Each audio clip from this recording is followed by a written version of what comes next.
let's start our last workshop with me as a teacher. It's a nice experience, to be honest. I hope I was able to give you to deliver to you some knowledge, some information, and so on. Better light, yeah. So, as I said, this is the last workshop for this week. I really appreciate that you decided this a Sunday, like not to stay and relax, but also to gain some new knowledge, some new experience. It's very nice. So today at this workshop, we will talk about aggregate functions. As at the third workshop, we talked about single row functions. Now we will talk about group functions, multiple row functions, aggregate functions. Call it how you want. Looking at the content, we do not have so much topics to cover. We will start with the nested functions. After it, we will talk about aggregate functions. Also, we will study two new clauses like group by clause and having clause. Let's go next with the nested functions. Before diving into aggregate functions, there is a topic related to single row functions, which we haven't covered. It is about nested functions. Single row functions can be nested. Nested means by that a function can be defined inside another function, and also this function at the same time can be nested in another function, and so on. I think in Microsoft SQL Server, the maximum depth of nesting functions, it's 2 or 3. I don't really know, to be honest, what. But in Oracle, the depth can be much bigger. So nested means that the function can be defined inside another function. That's the main explanation. They are evaluated from the innermost, from here, to the outermost level. For step 1, we start with this function, step 2 with this function, and then we go to the outer function. In the slide, there is a representation of nested functions. As you can see, the first step, as I said, result 1, the second step, result 2, and step 3, result 3. Now let's analyze the query. I will use the slides because it will be much faster. So here we have select last name of uppercase, of concat, of substring. So in the example in the slides displays the first letter from the first name. We take a substring from the first name, from the starting point 1 of length 1. So it takes the first letter from the first name. It concatenates it with the last name, and everything is converted to the uppercase. So the step 1 is to take the substring, then to concatenate it with the last name, and to convert it to uppercase. And this is the result. So here we have the last name, and actually the first letter is the first name, first letter. Moving next to another example, we see here concatenate with separator. In this case, the separator it's a space. So now we will do the following. We will start with the uppercase of the last name.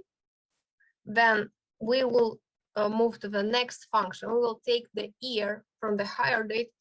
As you remember, these functions we studied at the previous workshop. Yes, we have here a date function, and here we have a string function. So we have 2 levels. We have the first level and the second level. From the first level, we do the uppercase, we take the year, and we write the following. The last name. Okay, let's choose a name more readable. For example, we have Stewart, who was hired in 1997. And how I mentioned, concatenate with separator doesn't put this separator at the end. We have only between the words, let's say, between the strings. So, okay, there is a mistake. I made a mistake. It's okay. I think with this slide, it's that's it. We will move next to the, okay, you can, okay, I mentioned here that the higher date is not null. This means that we will look only for that instructors, because as you remember, there are two different columns, the higher date and enrollment date. If the higher date is not null, then it's an instructor. If the enrollment date it's not null, then it's a student. So types of functions. Last session we talked about function SQL, and I mentioned that there are two types of functions: single row functions, which return one result per row, and multiple row function, which return one result per a set of rows. So let's see what's with this multiple row functions. Actually, they are called aggregate functions. As I said, they have different names, but the most common, I think, it's aggregate function. Unlike single row functions, aggregate functions operate on sets of rows. Remember, it operates on sets of rows to give one result per group. It takes a group and it gives only one result per single group. They ignore null values, but the count and star, the count all, makes an exception. Also, they can't be nested.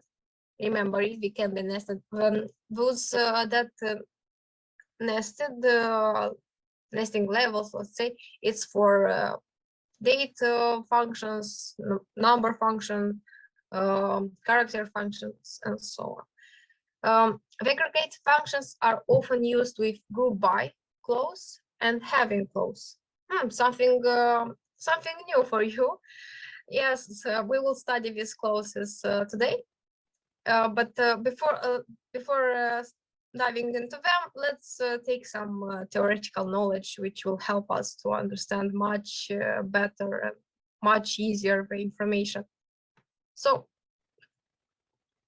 who are these aggregate functions? So which are the, as you saw in single row functions, there is a lot of functions and different, and maybe some you haven't thought that they exist. Here it's a bit easier, because much more easier, because here we have 8, for example, here we have 8 aggregate functions. They're not all. There are some left, I think 2 or 3, but they are not so popular, so frequently used. Therefore, I picked the ones that are more used. Let's start with average. This aggregate function returns the average of not null values. And also the average is for numeric values. The count returns the number of rows in a group. And as you remember, the count with stars in brackets, with a star in brackets, it doesn't ignore the null values. We have the max. The max returns the highest value, and the mean returns the lowest value. It's not only for numeric data, also for date, string, and other types of data. STDF, it's statistical standard deviation. It's only for numeric data. So I will mention at the end which are for numeric, which you have to remember that are for numeric. For those who don't know what is a standard deviation, it measures how dispersed the data is in the range compared to the mean. So we have a range of data, we have the mean, and the standard deviation, it measures how dispersed the data is in this range compared to the mean. The string Agg concatenates the values of string expressions and places the separator values between them. The separator is not added at the end of the string. So we have sum, sum returns the sum of all non-null values, and we have var. The var also refers to a statistical measure to the variance. So it returns the statistical variance of all values in the specified expression. Again, for those who don't know, variance is a statistical measurement of the spread between numbers in the data set. As I said, the standard deviation is the spread of the numbers compared to the mean. The var, it's the spread of the number between in a data set. Also, it is known that it is a square of the standard deviation. So again, you have to remember that we have average, we have standard deviation, and we have var, which are and sum. These four, again, average, standard deviation, sum, and var are only for numeric values. Yes, it's pretty logic. To be honest, an average you can't use for some strings or data. You can't use standard deviation for strings or data. The sum, again, you can sum strings, characters, or something like this. But you have to know that they are only for numeric data. Now let's use them on our data set. Let's write these queries by ourselves. Let's make a new query. So let's start with the average. Let's write a select. Okay, let's use the school because it's not selected. Okay, it uses the school. Now let's write select select average of grade. Let's give an alias as average grade. Also, let's make another average of all. In case you have some questions, please ask. I will try to answer to them. As all average grade. Let's make it more beautiful. Let's select another average. I think we will select for the distinct. Okay, distinct grade as distinct average grade. Obviously from the student grade. And let's see what will happen and how we'll display. So we have an average grade. We have the all average grade. Why I did this all? Because I wanted to show you that it ignores null values. We will compare this with count, because as I mentioned, count it may not ignore null values, but here the average grade, the all average grade is the same number. The distinct is different because yes, distinct obviously it narrows the range of values. It gives us less values. Let's copy it and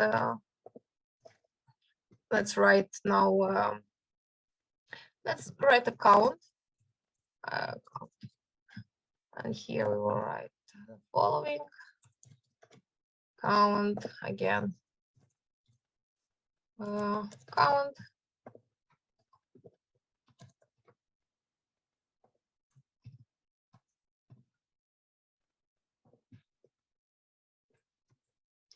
Distinct count.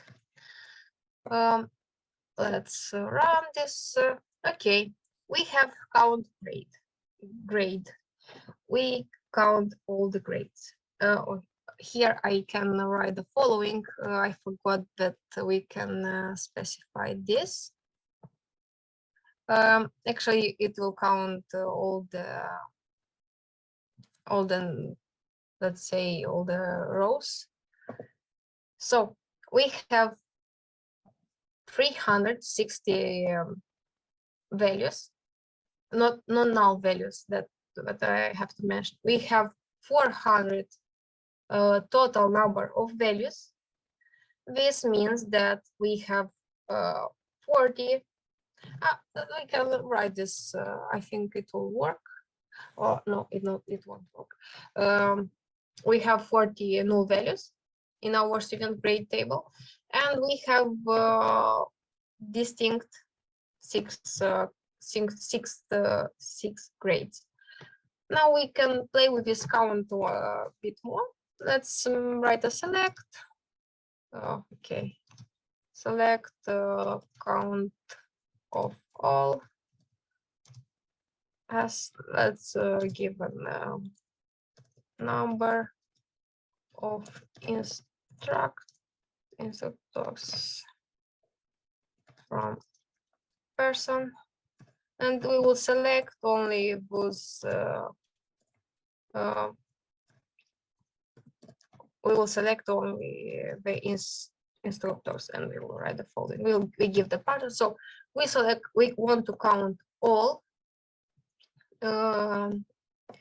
We want to count the number of instructors from person where the discriminator starts with an I, and the length doesn't matter. Actually, we have the total number. It's 9. The same. It's we can do it. So instructor. In case we don't know how many categories we have, we write the full name. But if we know that we have only instructor and student, it will be much shorter to write the following. To write only I and %. Okay, we have nine instructors. Also, we can select the count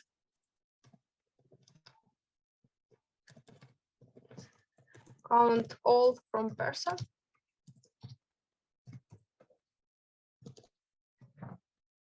Okay, select Mr. HR. We have 34 persons, from which 9 are instructors. And we can write another query, select count of distinct discriminator,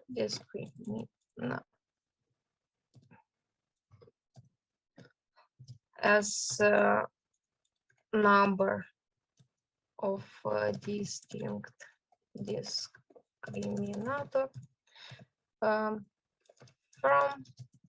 person. Pretty large the areas, but it is understandable. So we have 2 categories of discriminators, and let's write another one. Select count of first name as number of instructors. Okay, from a person, for example, and we want to where the hire date is not now. Pretty the same what we did. We have the same number. We counted the number of instructors in different ways. So as I want to mention again, let's go back to our presentation. So count all, like count with the star, returns the number of rows from a table which satisfies the select criteria. So that's what I will show here. So it returns the number of rows from a table, and we have here no criteria, but here here we have a criteria, like all the discriminator to be with I. Also, I have to mention that it can include duplicates and null values. That's why this star allows you to return duplicates and null values. If there is a where clause, count star returns the number of rows which satisfies this Boolean condition. As you know, this where clause it's used to restrict the number of the results. When we have a count column, it returns the number of not null values from that column, and the count distinct returns the number of unique not null values from the column. Let's move next to our max and min that we will study this two at the same time. Max and min functions can be used on column with numeric, as I mentioned, but also they give opportunity to use them on dates and strings. Here we have, let's try to understand how they work. We will write a select max of higher date to understand what is a max for a date value. So most recently higher date from person. We don't have to specify that we want for this higher date to not be null, because it ignores the null values. So here we have the most recently. If you write, we write no. Let's make another query. No, not another query. Let's just duplicate, and we will write the following min or most. We will write least recently. So we run this, and what we got, the max it's the most recent date, and the min it's the least recent, the most far away, let's say, date. But let's try another case, and I will ask you something. If what will happen here, we will write max of. I will check if you were attentive at what I was saying. First name. That's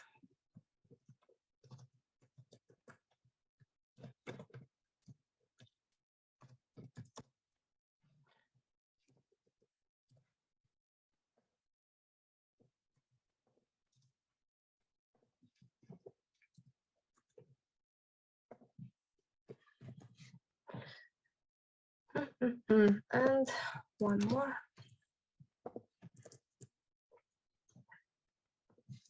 So I want to check if you were listening to what I was saying. Will this query be launched or not? Will it successfully executed? Yes, we have an error. So if we let's mention here. So if we run this one, we will get the following. Yes, average it's only for numeric dates, numeric data types. So we have the maximum first name.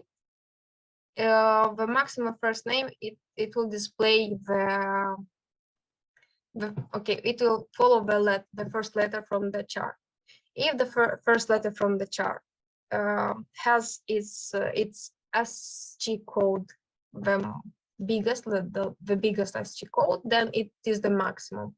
As we know that the alphabet starts with an A, it is a minimum code. It's the minimum A. It's the minimum, and going to Z, it will be the maximum. Just for some logic. And now let's see with the date. Again, we will look for enrollment date. We are curious. One was the first enrolled student. And date as first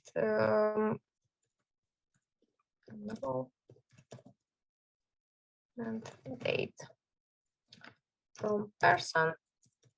And we don't have to mention nothing because it works. It perfectly works. So the first student was enrolled in 1st of September. So the next one, let's go to the slides. And we have the standard deviation. What is it with this standard deviation? Let's look at the following query. We will select the standard deviation. Yes, we have here a suggestion of the grade. Actually, this table, student grade, it's a grade table for numeric dates, as you noticed, because we have here this range of grades, which gives us the opportunity to play with these numbers. As this database is not so it hasn't so much data, interesting data that you can play, and it's not so big, but you can do something with it. That's great. Okay, standard. Let's write it here. Standard deviation, and we will choose the average of a grade.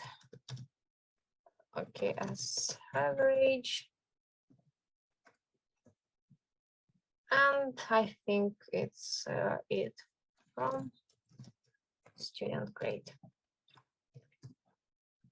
Okay, let's run this.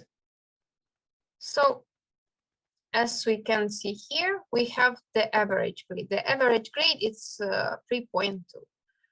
So the data compared to the, let's say, to the mean value, to the average, it's situated at the distance of 0.6. Now, it's enough, I think, with a standard deviation. Let's go next. We have the string Agg, which concatenates the values of a string expression and places separator. It's kind of concatenate with separator, I think I can say it. So let's write a select of first name from person. We will run two queries at the same time to see the differences, and we will run the select. We will write the following query: select string Agg of the first name, and we will write the following separator, and we will give an alias as a result from person. Yes, from person, and we'll run these queries at the same time. Okay, first I missed a letter, and let's run it. And what we got, okay, it concatenates with the separator, but as you remember, the aggregate functions operate on a group of functions and gives you only one result for this group. So we have a group of names, and it concatenated all the names in a single row. And here we have we have this string with 34 names separated by a dash. Okay, it's an interesting aggregate function. I think it can be used for some studies on the informations. For this, I think it's enough. Let's, oh, it's not here. Let's go back to our presentation. We have the sum. The sum, it's pretty intuitive, but let's okay, I don't have to run this. So go away, not now. Sorry. So here we go to the sum. Pretty easy. We will sum the grades. Another summation we can perform. We can perform some summation with department table, but I don't think it will help us much. Grade sum. from student grade. And let's run it. And we got the sum. Pretty intuitive, pretty simple. And the last one is the variance. Okay, let's, oops, not here. Okay. And now let's standard, okay, no, let's copy with the standard deviation, the average, and we will add one more. We will add the variance of grade as grade variance. So let's run it.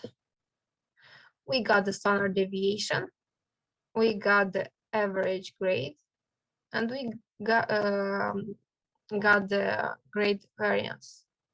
And as you remember, the grade variance is the square of the standard deviation. If we multiply it, I don't know if it will be possible, but let's try it. And to check. Okay, it is possible. Actually, how I said, the standard deviation, it's the square of the standard. The variance is the square of the standard deviation. Let's go back. And how it this is how it works.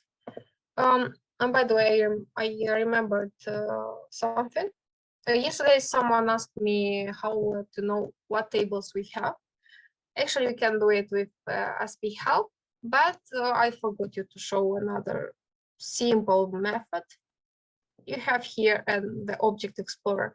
Here you have the databases. If you click on the plus, you will receive the list of your database. This is my list of databases that I'm using. We use school. Okay, now we want to know what tables this database has. We again click on plus, we again click on tables. And from the tables, we have dbo.course, the dbo.course instructor, and so on. Also here, let's say I want to see what views we have. System views, okay. System views are a lot of information. And maybe, I don't know, not something interesting. No, I don't know, something interesting. But from my point of view, it's much easier to do it with the SP help, because it gives you the information about the data type, about the constraints, and that are expected of that table. So let's move next. We have there are less subjects left. Like, okay, there are examples for you in case you will need some help. In case you haven't managed to write at the same time with me, the string gag, as I said, we have here a list, and from a list you get a single row. We have the sum, we have the variance, and the group by clause. Until this point in the discussion, you have observed that all aggregate functions have treated the tables as one large group of information. At times, however, you need to divide the table of information into smaller groups. This can be done using the group by clause. You can use group by clause to divide the rows in a table into groups. You can then use these aggregate functions to return summary information for each group. So you can use group by to group your large amount of data in some groups, and to perform that aggregate functions only to the groups. Let's say we want to see the average mark for this group, the average mark for this group, and so on. And the syntax is pretty simple. Select the column list, the aggregate function from table list, where condition, group by, order by, and so on. But first we will look at some examples. You cannot use, remember, you have some rules here with a group by, and it will be nice if you will note them in case you don't know. You cannot use a column alias. So we have select student ID as ID, we have average of grade as average grade, and we want to group all the, we want to group the students for their ID, even if it's not so so smart to do it. Okay, it's not. It's okay for this table because we will receive the average grade for per student, but we can't use the alias. But in order by, yes, you want, and when you want to order, you can use the alias, but here it's not possible. You can, again, you cannot use a column alias in the group by clause, but you can use it in order by clause. As I mentioned, you can use it by to sort it. And remember that the order by comes at the end. It is always at the end. First you select, you filter the data, you group the data, and then at the end you always sort it. Again, an example of wrong queries. Every column or expression from the select list, which is not an aggregate function, must be added into the group by clause. So we selected the student ID and the count grade. When we select, as you saw in our examples, we selected only one group. We selected only the aggregate functions, nothing else. We haven't done any additional. We haven't added any additional column. So you cannot select the student ID and the count. Here you have 34 rows, and here you have only one row. Sorry, it's not possible because okay, more than 35 rows, because when you choose a column, you have to understand that you choose that column in order to group by it. So you have to, the group by clause must be added to the count grade. Again, wrong queries. So we have select student ID, we have select course ID. Okay, we added that column, but here we have two columns. We have student ID and course ID. So either add the course ID column in the group by, either you add this column in the group by, or remove the course ID from the select list. Either both columns, either only one. Sorry, like nothing, nothing more.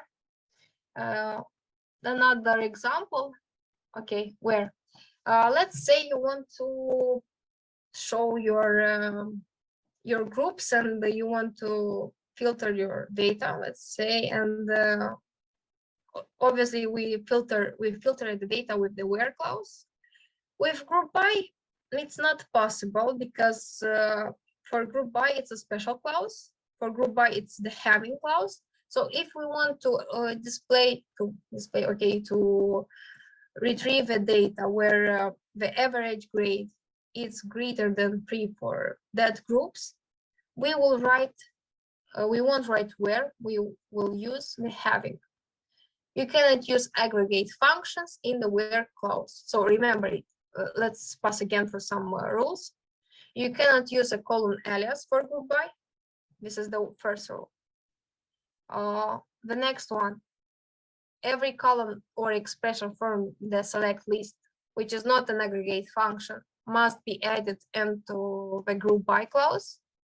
This is the second one. Just remember, they're very important in order to get rid of some errors.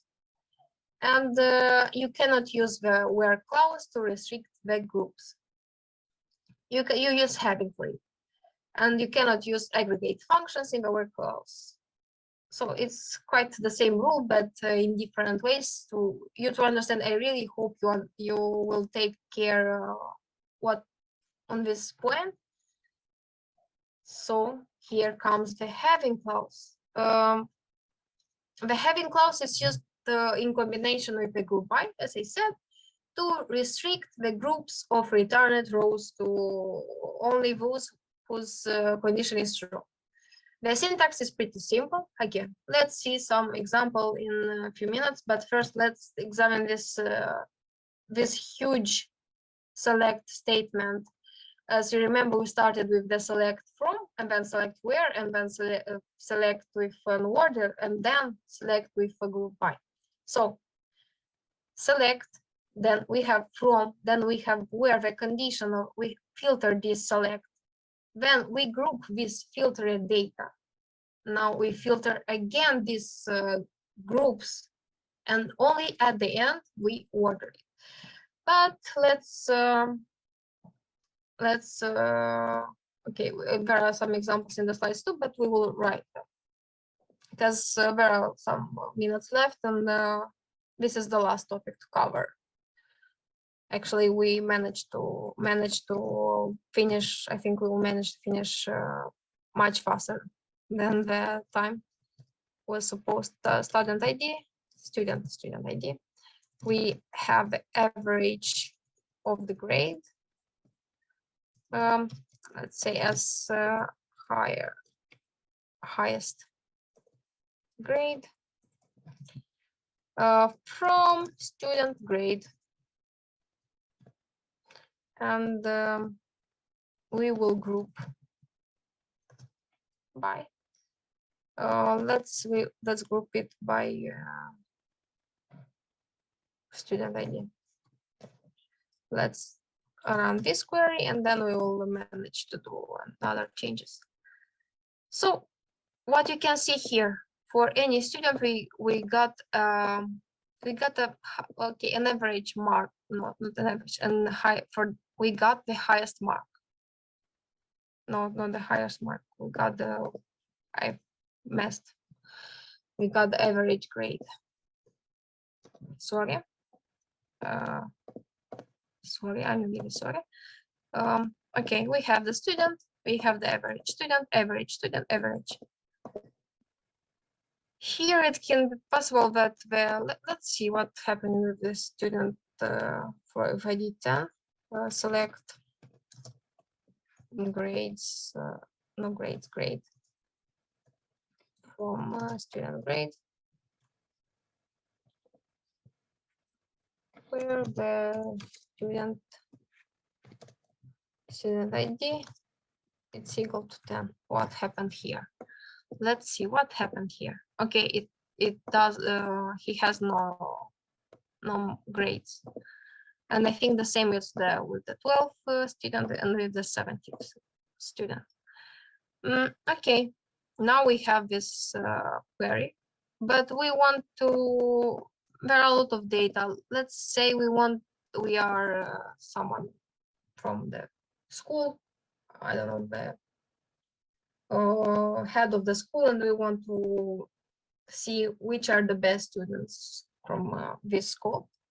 And we want to mention that the student with marks greater than, with the average mark greater than 3 will get some, let's say, some surprises at the end of the year. I don't know, surprises, usually a diploma. Okay, and here are the students with the best, with the highest mark. Okay, with the average mark greater than 3. And now let's make one more example, and we will finish this meeting. Course ID. We will choose max of. In case you have questions, please ask. I see no one has no question. For me, it's nice. Like I hope you really understand. But as our teachers from the university tell that when it's so silent, either you haven't understand nothing, either everything is clear. So I want to know what's in your case from student grade, group by course ID, and let's say it will have. Okay, I had to copy this. I don't know why I'm writing it again by myself. That's not a problem. Having the max grade. max grade greater than 3.5, let's say, and order by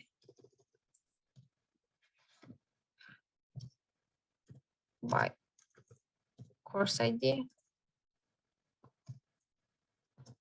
in descending order. Another select statement, not so small, not so it's quite complex. With okay, we don't have the where clause. That's only that's the only thing what is missing. But the max actually filters the null values, and it's not so used, the where clause. So we have here the courses where the students have the highest grades, like at these courses they have highest grades, and the courses are in descending order. Let's go back to our presentation. 3 more slides. The having clause, as I mentioned, the same example, I left it here in case you would like to come back to them. We have the same example and the Q&A. So that's it for today. I managed to present everything fast because there were no questions.